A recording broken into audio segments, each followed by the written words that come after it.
Republican National Committee Chairwoman Ronna McDaniel on Thursday made light of the speech issues of President Biden and Pennsylvania Senate candidate John Fetterman interview. Well, maybe they can get a full sentence out, McDaniel said on the Hewitt show. I was about to say the Hugh Jackman show, in response to news that the two had campaigned in Pennsylvania alongside Vice President Harris.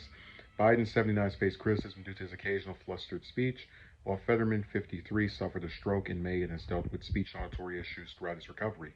His speech patterns were scrutinized heavily during his debate with Republican candidate Dr. Oz this week, and opponents of Fetterman have argued that the Pennsylvania lieutenant governor is unqualified for office due to his health issues. Hewitt, the conservative talk show host, said of the campaign reports, "I hope there are cameras and microphones because you put those three together and they can say anything, Ronna." McDaniel and Hewitt took Biden's campaigning for Fetterman as a sign the Democrat is set to lose to opponent Dr. Oz in one of the most watched races of the midterm elections. McDaniel doubled down on her comments about speech issues when she theorized that Biden would campaign with Fetterman because between the two of us, we may be able to finish a full sentence. I think this is an effort to show that the president is on the campaign trail and the vice president is on it, and no one wants them except a doomed campaign. He added, but I do not underestimate what tricky toxicity politically those three can do. Excuse, let me read it again. He added, but I do not underestimate what triple toxicity politically those three can do. That's the name of a song. Triple toxicity politically. Try saying that three times fast. McDaniel claimed that Fetterman drew the short straw in having Biden and Harris campaign on his behalf. I think all of the candidates got together and said, which one of us has to campaign with Biden? She said. Okay, that part was funny, but let me just kind of go over this a little bit. So I'll freely admit I'm part of a group of people that have made fun of Biden for making gaffes, even though he had gaffes before, old age set in or whatever. Things I think were just him being stupid versus having something actually wrong with him.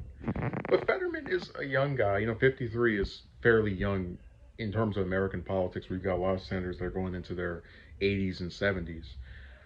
And to say that he's not fit for office because of a recent illness that doesn't bar him from campaigning, that doesn't bar him from still, for the most part, being able to speak, I just think is really nuts. And there are plenty of people who have been in office before with debilitating illnesses, or excuse me, with illnesses that were noticeable and could be considered debilitating, but still did not prevent them from actually doing their job. So, for example, we had FDR wheelchair bound for his entire presidency in secret.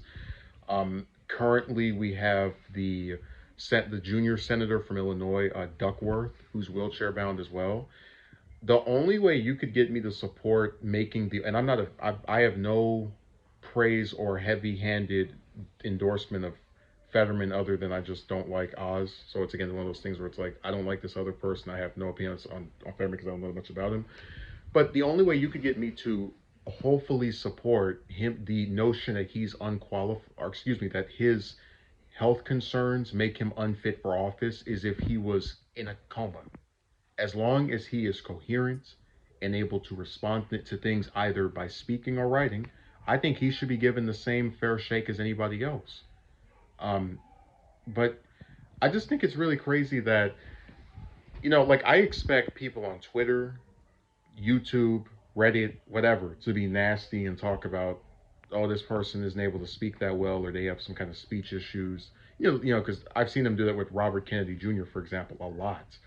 But for the Republican chairwoman, one of their top party officials to make comments like this, I guess it just goes back to that same theory I had a while ago, which is that we are in such an era, and we're going to talk more about this with the Pelosi house break-in. They attacked her husband, but we're in an era where people really are.